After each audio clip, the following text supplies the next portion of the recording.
And I would like for everybody for a moment to think about what ancestors you would like to be here with us and to call them in this moment. And you can unmute yourself and maybe say ancestors you would like to be here with us and throughout the night and throughout the next day. Jesse and Purification Harris, Mary Basha, Lauro Peralta, Ashe. Ashe. Ella Baker, Malcolm Ashe. X, Martin Luther King, Medgar Evers, Shirley Chisholm,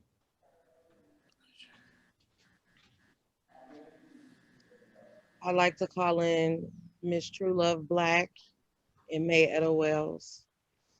Ashe. I'd like to call in Julia Manrique, Charles Garcia, Ashe. Ashe, Cecilia Salazar, Ashe, I'd like to call in all the unnamed, unspoken heroes that we never met who did a lot of organizing, a lot of the heavy lifting, but we never got to know their names and they never had a face. Ashe. Ashe. Ashe.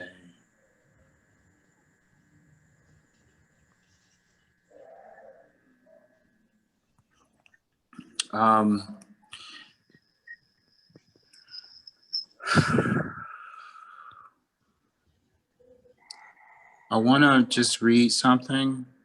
And this is from Reverend Angel Kyoto Williams. And she writes, our anxiety comes from the desire to have things be different.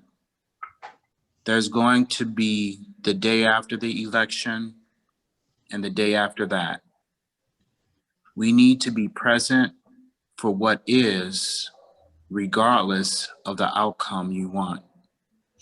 My ancestors had to prepare themselves over and over again for moving toward freedom that was nowhere in sight. We prepare for life as it unfolds, not our ideal image of it. That is literally the only path forward. Ashe. Ashe. And with that, I feel like, you know, we often hear or are sad about, you know, this empire and the goings on of it. And, you know, to some extent, we have to deal with it because we have to survive. Our ancestors will make a way.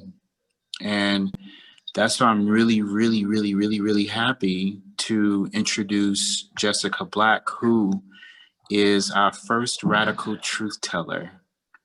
And let me share a little bit about the idea of the radical truth teller.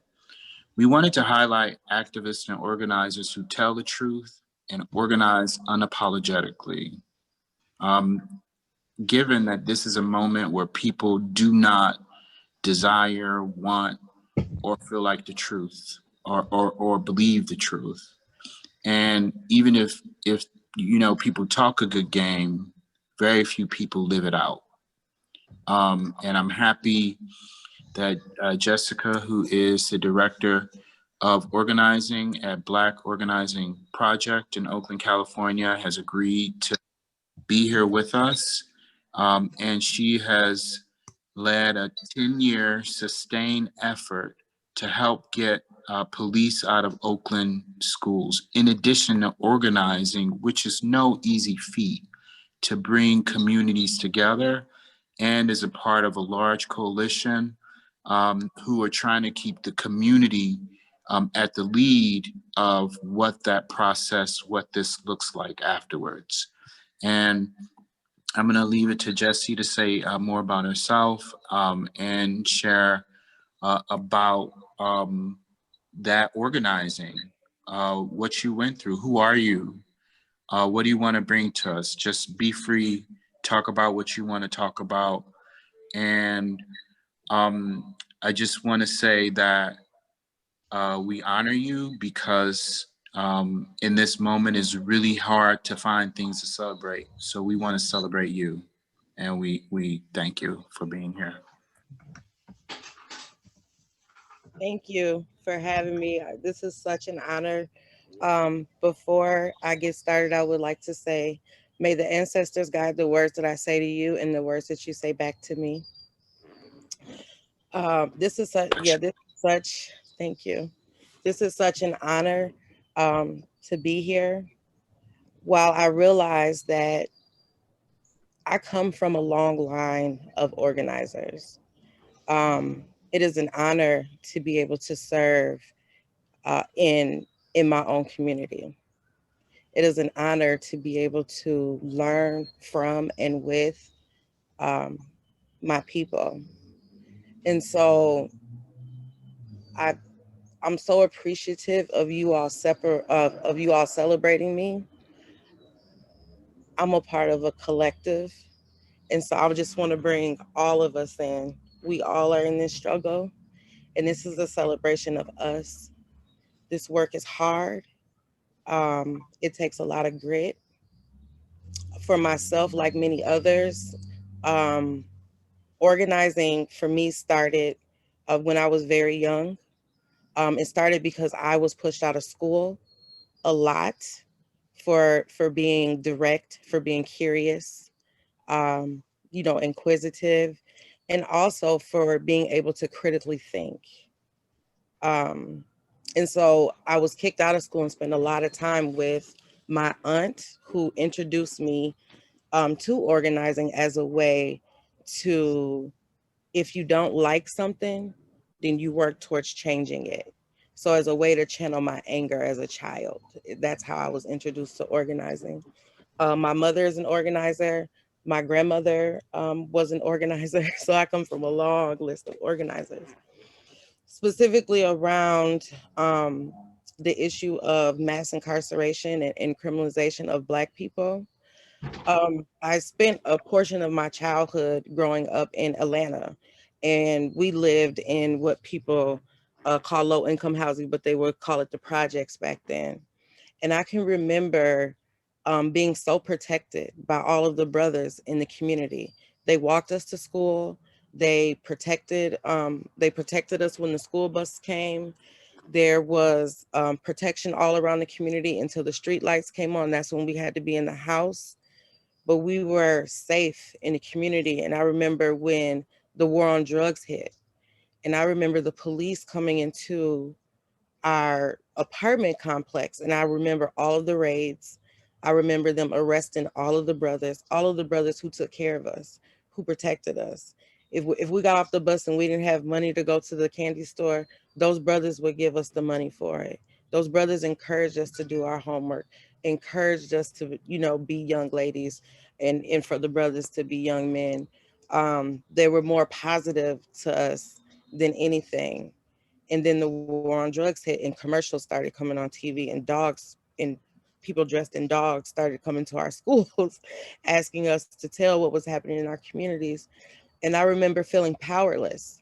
I remember wanting to say, like, wait, they're not bad. They protect us. They help us, and just pretty much standing there watching, like, the police just come through our neighborhood and just arrest all of the brothers. And when they took the brothers specifically out of our neighborhood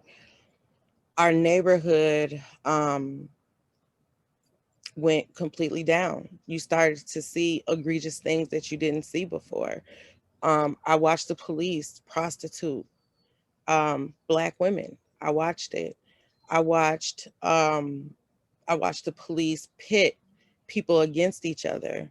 So I watched all of this egregiousness happen in our community, and I lived with that. And I always had something in me that wanted to do something about it, but felt very powerless then. Fast forward in my life, I have a son. My son is 21 years old, but my son went completely through the school to prison pipeline. He his first encounter with police was at school. They said basically that there was a person at the school with a gun. They said that it was him. Although as parents we had relationships with the school district, nobody called us. He wasn't even asked. The school was shut down, like locked down. The police were called and they came in with guns.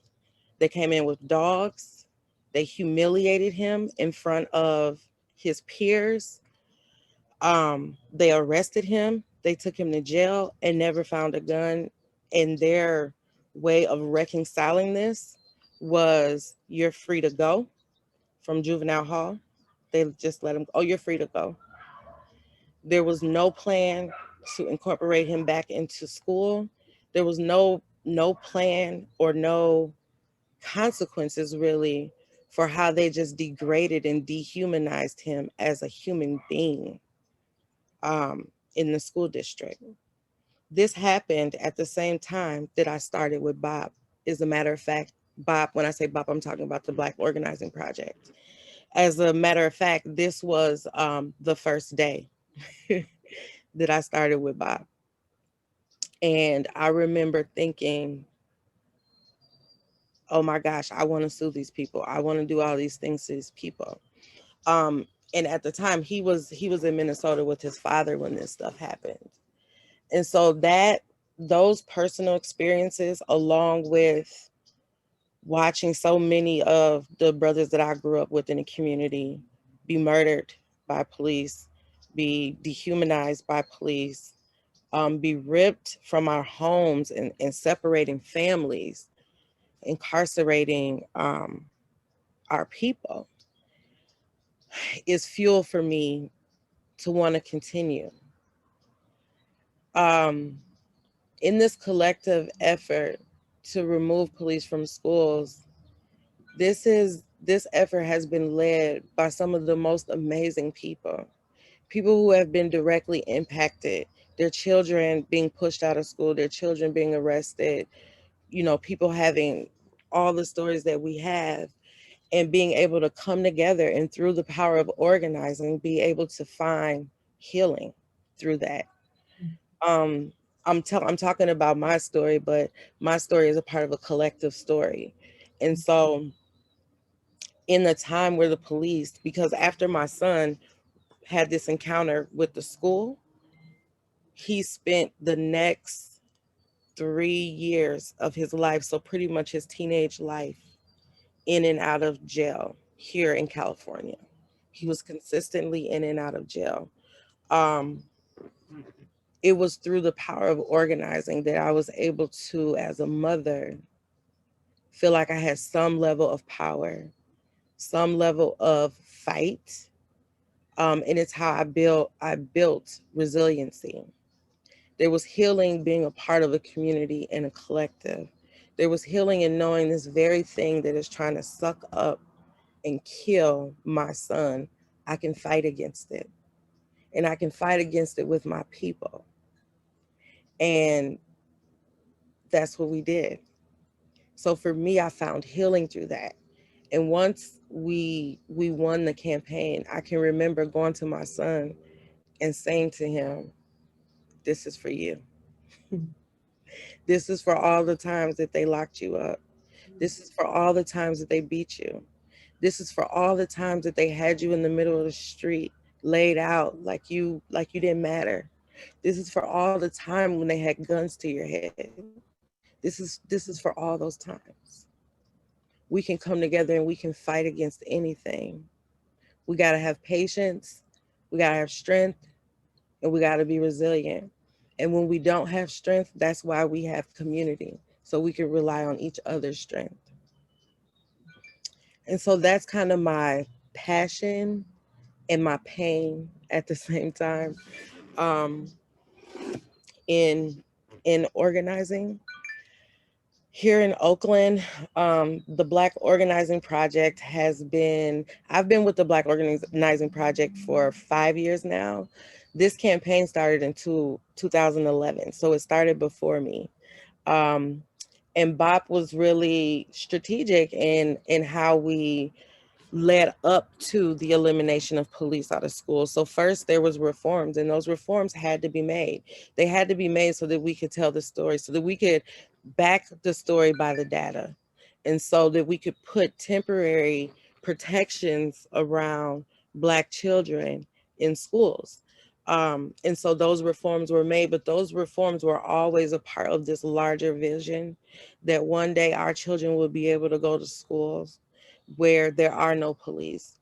But even pushing past going to schools where there are no police, this is really about not just dismantling the police department from Oakland Unified School District, but dismantling anti-Black ideology.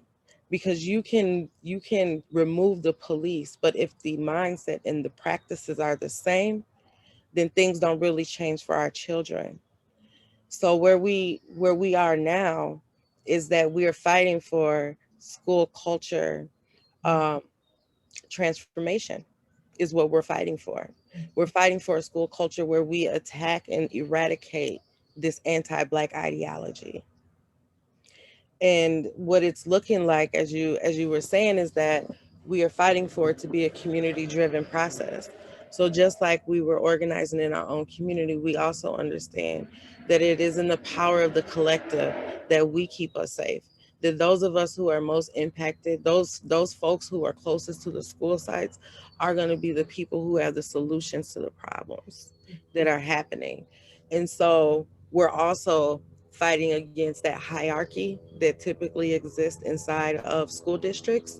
And we're saying, just because you're the director of whatever department, it doesn't mean that you got the answers. It's the people who are going to have to implement it on the school site that are actually the experts.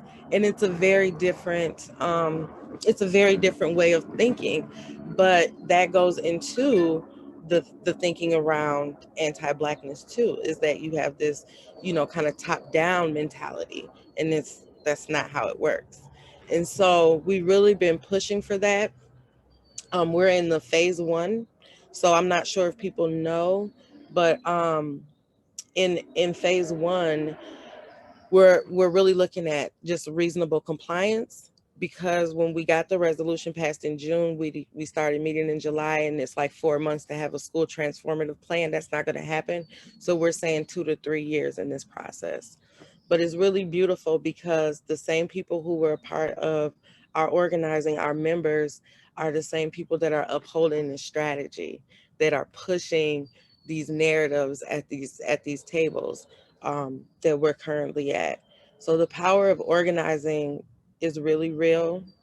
And I think one more thing that I would just wrap around, because I think it's important.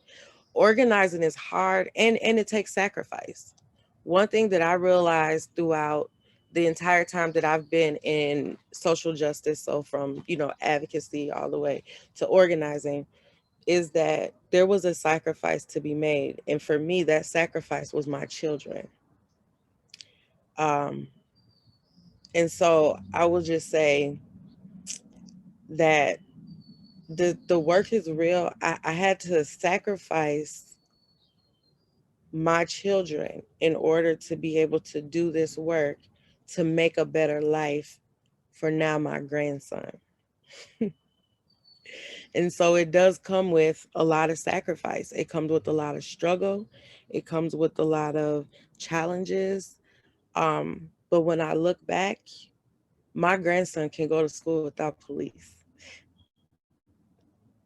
And so that's something to celebrate. While my son didn't have the same experience, or my daughter didn't have the same experience, we're doing the work for the generations ahead. And I'm very grateful for all those that have come before me.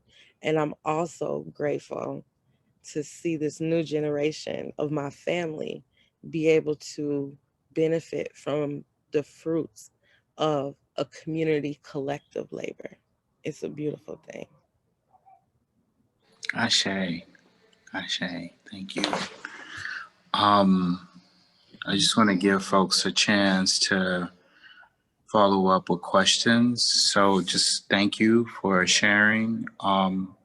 That's a powerful story and experience. And I just want to highlight some of the things you said, like the sacrifice of organizing, the collective work, having a long-term vision, and a vision including sometimes things that don't sound sexy or fun, but that have to be done in the meantime.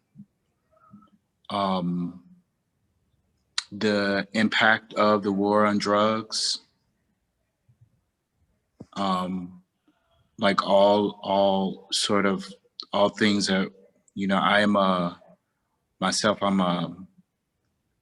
I experienced having a addiction to crack in my home growing up, and seeing like that whole wave of you know, people's houses getting kicked in, and saying like in my neighborhood went from a Black striving neighborhood to a war zone.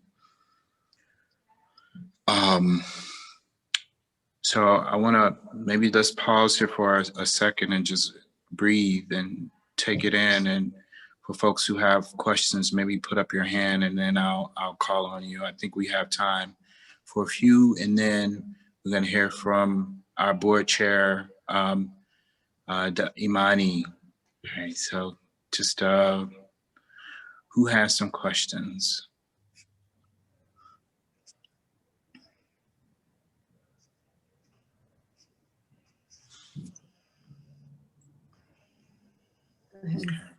We'll go with Melinda. We'll go with Aurora, then Melinda. I don't have a question. I just want to say thank you, sis. Thank you for your story. Thank you for sharing. Thank you for your strength and your love and your spirit. I don't have any questions. I just want to thank you. Ashe. And equally, I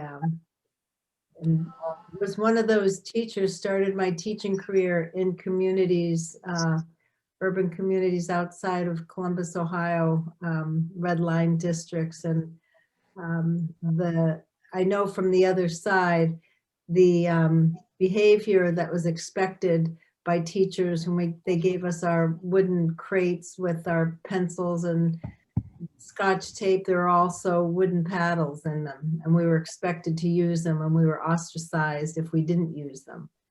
And it's just, you know, these are schools, this is human capital, these are our next generation. These are the young people who are supposed to be contributing to creating the world in which we live. And I'm deeply saddened that that was your son's experience. And I'm just so happy for your grandchildren and future grandchildren and all the work that you're doing in schools. So my question is related to that. And I know just I'm talking to you from Southern New Hampshire on the right next to Southern Maine. And one of the school districts near me has been attempting to end their school resource program, and it received such resistance from the community that they had to go back to militarizing their schools. So I'm just curious, in Oakland, what the experience in the schools have been with resistance against moving away from school officers, police in schools. Has there been any resistance against? And how have you dealt with that in an organizing way? Definitely. The Black Organizing Project started at a time where the word Black was not savvy. Black people were not, there wasn't a lot of Black funding going into Black organizing. And then along with choosing a campaign to eliminate police, we had a lot of resistance. We had a lot of resistance in the community, and definitely, of course, from the school district. And also people who typically would be looked at as allies didn't really believe. They didn't believe that we could do this. Some people said that they thought it was cute. Some people thought we were just radical. And some people just really just was really disrespectful towards our work, to be honest. Like, you know, we would produce reports and people would be like, oh, did you guys do that? So just anti-Blackness happening all throughout throughout the community. And so one of the ways that we did it was, to be honest, was that we believed that we would do it. We knew that we could do it. We made a conscious decision to be in it for the long haul. We hit the streets. We talked to people. There was a level of education that had to happen. I can remember being out in the streets doing outreach and talking to people like, what do you think about, you know, the removal of police from schools? Oh no, we can't remove police from schools. The police are, you know, the kids are bad. And if you further ask questions, the same people don't even like the police, but nobody's ever stopped to ask you to radically reimagine. So if there were no police at all, what would you put in place? What do you think should be there? And imagine if you could do that. And so there was a lot of that. There was a lot of debunking and dismantling the idea of Black children, you know, just being like thugs and not people, you know? So there was a lot of education that went into that. There was a lot of research that we had to do. We had our stories, definitely. But there did become a time where we were like, okay, we have our stories and now we need to have some more information to combat that also, where to complement it. So we did a lot of qualitative and quantitative pulling of data to show facts and to, you know, show how these things played out along with the stories of our folks. So yeah, it was definitely a fight, but our consistency, like it took 10 years and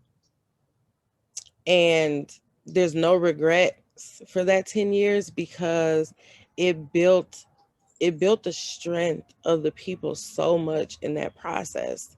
Of course, we, you know, it shouldn't, you know, we want the system to, you know, change or whatever.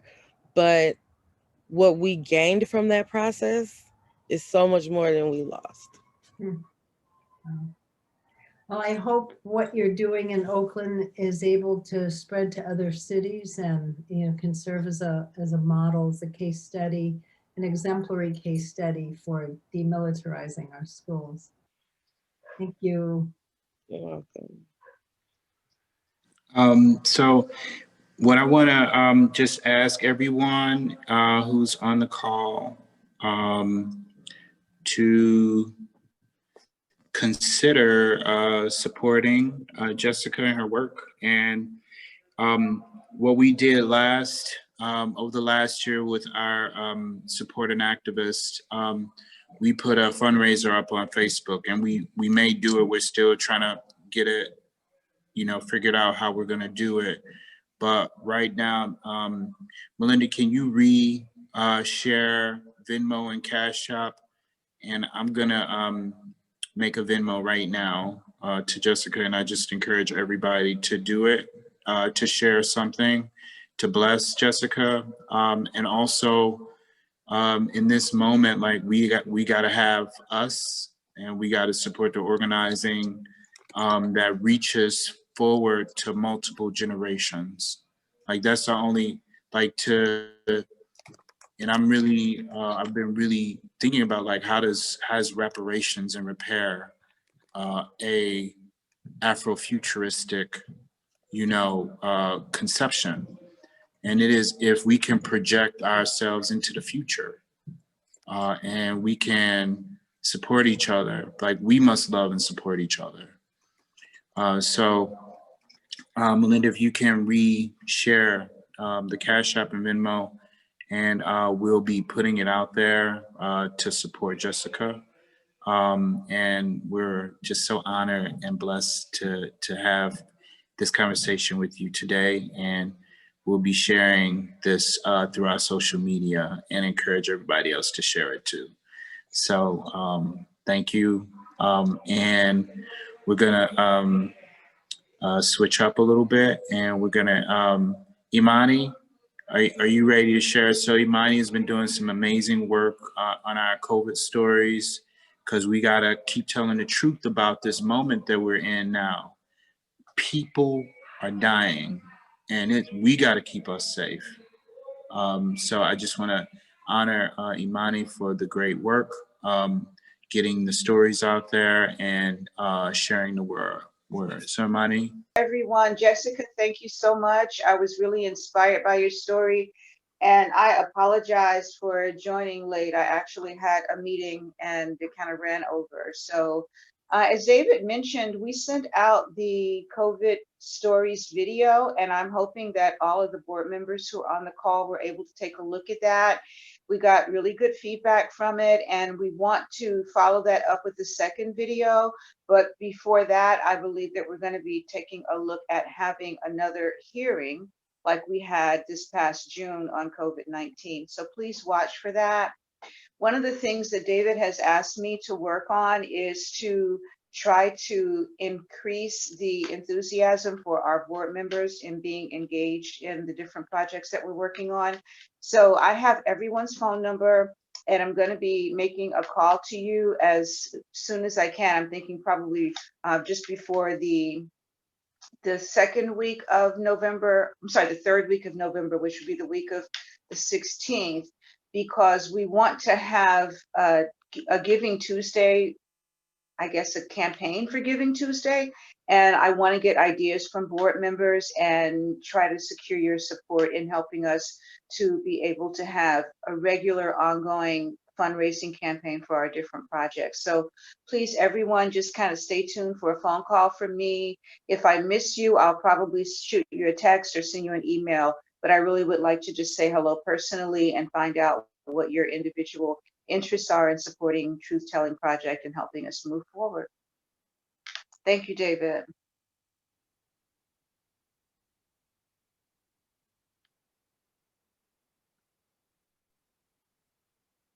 Thank you, Imani. I'm sorry about that. I'm like trying to do like you know when you're doing stuff on your phone. Mm-hmm. And so you all, hold on. I just wanna. Wait. Don't go. Don't go. Don't go. So you are. I'm in. Okay. Okay. So just I wanna just shout out Black Wall Street Galleries. I'm in their basement right now, doing the meeting. It just opened up, and I'm gonna just give you all a brief tour and encourage you all to support this amazing work. Right. How do I turn the screen around?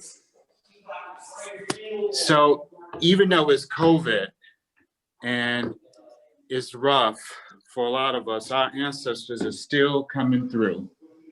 And our brother Rico Wright went to grad school with, started this on Canal Street. Wow. And he opened the original Wall Street Gallery in Tulsa, Oklahoma, 3 years ago. Hold on. Real quick. Rico Wright, owner, Black Wall Street Gallery. And this is my aunt. Who is this? This is Truth Telling Project. Oh, these are the people. Peace, everybody.